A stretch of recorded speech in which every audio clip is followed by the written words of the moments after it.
खूनी बंगला भाग 3। निक, James, any, Tanvi और मीना पांचों बाहर आए तो उन्होंने देखा कि सामने एक आदमी पियोन की यूनिफॉर्म पहने था, एक बड़ा सा बक्सा लिए था। वो उन सब से, तुम्हारी क्लास का टाइम हो गया है ना? निक गर्दन झुकाए। हाँ पियोन कड़क आवाज में। तो तुम यहाँ क्या कर रहे हो? अपने कॉलेज जाओ। निक और बाकी सब उसकी आवाज़ सुनकर थोड़ा घबराकर बोले, हम जा रहे हैं, आप यहाँ मत जाइए, यहाँ आत्माएं हैं। पियोन हंसता हुआ, मजाक अच्छा कर लेते हो बेटा, पर मैं यहाँ पिछले 5 सालों से आ रहा हूँ, अभी तक तो मुझे यहाँ कुछ नहीं दिखा। अब तुम्हें लेट हो रहा होगा, तुम जाओ। सभी वहाँ से रफू चक्कर हो गए और अपनी अपनी क्लास में पहुँचे। निक, तन्वी और मीना के पहुँचते ही सर उन पर भड़के। सामने एक बहुत सख्त 45 साल का आदमी, शर्ट पैंट में, आंखों पर नज़र का चश्मा और चेहरे पर थोड़ी सी झुर्रियाँ थी। उन्होंने निक को देखा। पहले ही दिन लेट।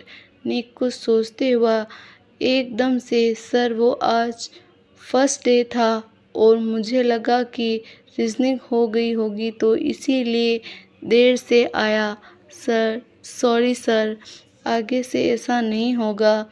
सर नम्रता से, ठीक है, अपनी सीट पर बैठो, पर खुद भी लड़ना सीखो। कब तक डरोगे? फिर मीना और तन्वी जैसे ही अंदर जाने लगे, रुको, तुम्हें किसने कहा अंदर जाने को?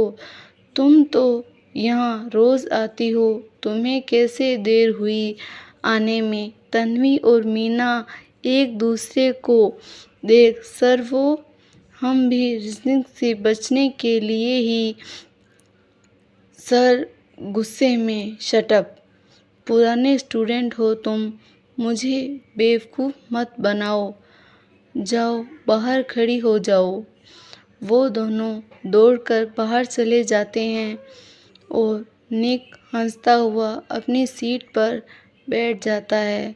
फिर खिड़की से उस बिल्डिंग को देखता है, फिर अपना ध्यान सामने लगाता है। वहीं एनी क्लास में पहुंचती। उसकी क्लास में एक बूढ़ा आदमी, सफ़ेद बाल और सफ़ेद दाढ़ी मूछ, कुर्ता पजामे में था। दिखने में आंखों पर चश्मा लगाए, पर एनी को देखने के लिए उन्हें फिर भी अपनी आंखें छोटी करनी पड़ी। उन्होंने एनी को देखा, कहा, तुम कौन हो? एनी, एनी यहाँ न्यू स्टूडेंट हूँ, एनी गुप्ता। सॉरी सर, मैं लेट हो गई। वो बूढ़ा टीचर हंसता है, फिर एनी के सर पर हाथ फेर कहता है, बहुत प्यारी बच्ची हो, वैसे मैं भी लेट ही आया हूँ तो तुम्हें क्या डांटा? जाओ अपनी सीट पर बैठ जाओ। एनी जैसे ही क्लास में घुसती है, जैसे लड़कों की लाइन लग गई। सभी साइड हो गए, पर एनी एक लड़की के पास गई जो अकेली बैठी थी। उसके पास जा बैठ गई। सभी लड़कों के चेहरे पर निराशा छा गई और वापस पढ़ाई में लग गए। और वो बूढ़े टीचर एनी को देख किसी सोच में पड़ गए। वहीं जेम्स दौड़ता हुआ अपनी क्लास के सामने पहुंचा और हाँफते हुए कहा, मैं आई कम इन मैम? येलो साड़ी में, मांग में सिंदूर, गले में मंगलसूत्र, सुंदर सी औरत दरवाजे पर खड़ी थी। जेम्स अपनी नज़रें झुकाए खड़ा हो गया। टीचर ने कहा, ये कोई टाइम है कॉलेज आने का? जेम्स अभी भी नज़रें झुकाए, सॉरी मैम। टीचर, जाओ बाहर जाकर खड़े हो जाओ। जेम्स को अब वहाँ से जाना पड़ा, पर उसके दिमाग में वही बिल्डिंग का किस्सा घूम रहा था। वो 2 दिन बाद जेम्स कॉलेज की लाइब्रेरी में आया था तो कुछ देर बाद वहाँ एनी भी आ गई। वो एनी से हाथ हिलाकर यहाँ आने का इशारा करता है। एनी कुछ बोलती उससे पहले ही जेम्स अपने मुंह पर उंगली रख चुप रहने का इशारा कर देता है। एनी समझ गई और मुंह पर उंगली रख जेम्स के पास वाली सीट पर बैठ जाती है। उसे अंदर ही अंदर एक खुशी थी, पर एनी उससे पर पानी फेर दिया। उसने धीरे से कहा, आप क्या जानते हो मेरी माँ के बारे में? जेम्स एनी के मुंह पर हाथ रखा। जेम्स बोल सकती हो, मुझे बुरा नहीं लगेगा। फिर एनी के मुंह से हटा लेती है। सभी उन्हें देखते हैं। जेम्स कहता है, कैंटीन में चलते हैं। एनी भी वहाँ पर सर हिलाती है। कैंटीन में पहुंचकर दोनों एक सीट पर बैठते हैं और जेम्स आगे कहता है, हाँ, और रही मैम की बात, तो मैं उनसे जब मिला था तब करीब 4 या 5 साल का था। वो मेरी टीचर थी। बाद में पता चला कि वो मेरी माँ की बहुत अच्छी दोस्त है। तभी मेरी माँ ने वहाँ मेरा एडमिशन करवाया। फिर मेरे पापा का ट्रांसफ़र हो गया। और तुम्हारी कहानी क्या है? एनी, डैड ने यहाँ ट्रांसफ़र करवाया था और कहा था कि उस जगह से बहुत पुरानी यादें जुड़ी हुई हैं।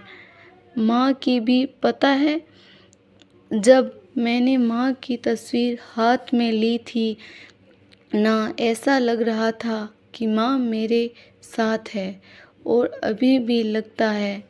माँ ने भैया को कान में पहनने के लिए जब वो बाली दी तो मैंने माँ से कहा, मेरे लिए क्या है?" तब उन्होंने कहा कि वक्त आने पर मुझे वो गिफ्ट मिल जाएगा। लेकिन उसके बाद अभी 2 साल पहले ही माँ नहीं रही। उसके बाद एक मैक्सी ही थी जो मेरे पास रह गई। फिर मुझे माँ की बात याद आई। तब मैंने उसे अपने पास रखने का फ़ैसला किया। एनी की आंखें नम हो गई तो जेम्स ने एनी के कंधे पर हाथ रख कहा, सब ठीक हो जाएगा और मैक्सी भी पहले जैसी हो जाएगी।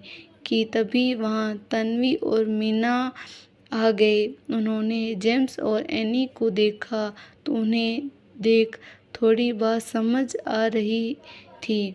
वो दोनों मुस्कुराती है। फिर जेम्स और एनी के पास आते हैं और थोड़ी खराश लेते हैं।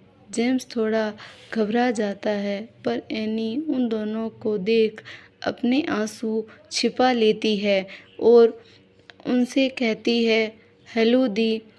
फिर वो दोनों आकर उनके पास बैठती है। तन्वी एनी से, हेलो एनी, और तुम्हारा हेल्प माइंड, आई मीन तुम्हारा भाई कहाँ है? तभी निक उसके पीछे से आकर, तुम्हें बड़ी चिंता हो रही है मेरी। तन्वी उससे मुंह फेर, शट अप, मुझे कोई चिंता नहीं हो रही है। तुम्हारी वजह से जो हुआ उसके बाद अब मुझे लग रहा है कि इस शहर में रहना भी मुश्किल हो जाएगा। निक उसकी साइड बैठ, क्यों, ऐसा क्या हुआ? मीना, अब अपनी टोपी सही कर, मैं बताती हूँ। यहाँ 2 दिन से खबर आ रही है जिनके माँ बाप अपने बच्चों को अकेला छोड़ते हैं और पता नहीं वो बच्चे ऐसा क्या देख लेते हैं कि उन बच्चे डर जाते हैं और बेहोश हो जाते हैं। सुबह उठते हैं तो उन्हें तेज बुखार रहता है और वो डरे हुए कुछ बड़बड़ाते रहते हैं। पर ऐसा ज़्यादा बच्चों के साथ नहीं हुआ, क्योंकि बहुत से पेरेंट्स ऐसे हैं जो अपने बच्चों को ज़्यादातर घर ही छोड़ते हैं। रात को उन्हें ऐसा कुछ नहीं दिखता, पर जो पहली बार अपने बच्चों को घर अकेला छोड़ते हैं उनके साथ हुआ है। निक अपनी कहानी टेबल से टिका अपने चेहरे पर हाथ रखता है और कहता है, क्या करें अब हम? मैक्सी को भी शैतान से छुड़ाना है और अब ये नई समस्या जेम्स शांत मन से जितनी बड़ी प्रॉब्लम नहीं होती उतना हम उसे सोचकर बना देते हैं। एक शांत मन से सोचो, कोई हल ज़रूर मिलेगा, या मैम की डायरी में देख लो। निक, एकदम से ये मेरे दिमाग में क्यों नहीं आया? तभी देखता हूँ। Thank you James. James, your welcome. Nick अपने बैग में से वो डायरी निकालता है, उसे खोलता है और पन्ना पलट कर देखता है। तभी वहाँ कुछ बदमाश बच्चे आते हैं। जेम्स निक का हाथ पकड़ धीरे से, निक अभी डायरी अपने बैग में रख लो, इनके सामने नहीं। निक, हाँ। मैं सर हिला डायरी बैग में रखता है और अपनी कॉफ़ी पीने लगता है। जब नॉर्मल बर्ताव कर रहे थे, जैसे उन्हें बच्चों के बारे में पता ही ना हो कि वो कैंटीन में हैं।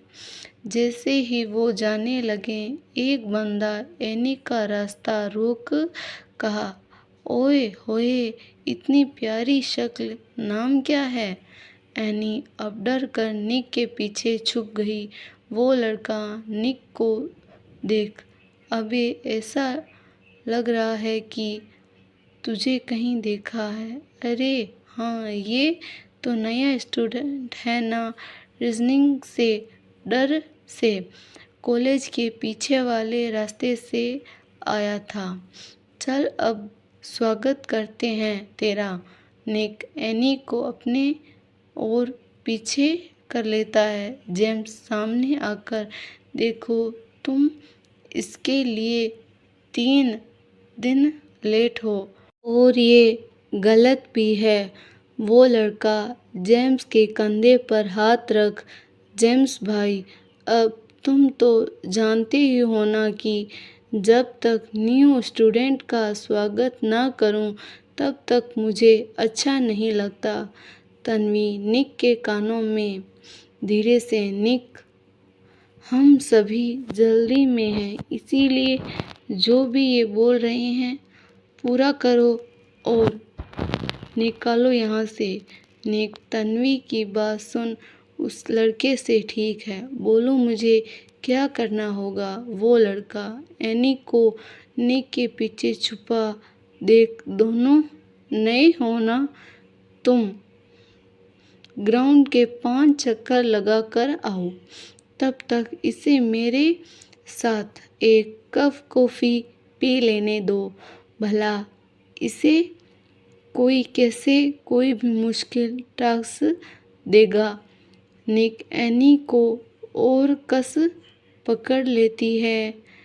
निक कहता है, ये कहीं नहीं जाएगी, जो टास्क देना है मुझे दो। लड़का, तुम अपना टास्क पूरा करो, ये अपना टास्क पूरा करेगी, जाओ। जैसे ही लड़का एनी का हाथ पकड़ने वाला होता है, निक अब गुस्से में उसका हाथ पकड़कर मरोड़ देता है। फिर इतनी ज़ोर से दबाता है कि फिर वो लड़का चीख भी नहीं पा रहा था। फिर निक उसका हाथ चटका कर उससे कहता है, आज तो हिम्मत कर ली, पर आगे से अगर मेरी बहन को हाथ लगाया ना तो इस हाथ को हमेशा के लिए खो बैठेगा। जेम्स आंख बड़ी कर सोचता हुआ, अच्छा हुआ जो ये थोड़ी देर पहले नहीं आया, नहीं तो मेरा हाथ भी नहीं बचता। मीना तन्वी के कान में, यही परफेक्ट तेरे लिए, तुझे किसी भी मुसीबत से निकाल देगा। तन्वी मीना को चिमटी काट, चुप करेगी तू? निक उस लड़के का हाथ छोड़ चला जाता है। वो लड़का रोता हुआ अपने हाथ को देख रहा था जो अब टेढ़ा था और निक को घूरे जा रहा था। सभी लड़कियां एक एक प्यार भरे हंस हंसकर अपने गाल पर हाथ धरे उसे जाते हुए देख रही थी। अगर आपको हमारी स्टोरी पसंद आई तो स्टोरी को लाइक, शेयर और चैनल को सब्सक्राइब करना ना भूलें और कमेंट ज़रूर करें। धन्यवाद।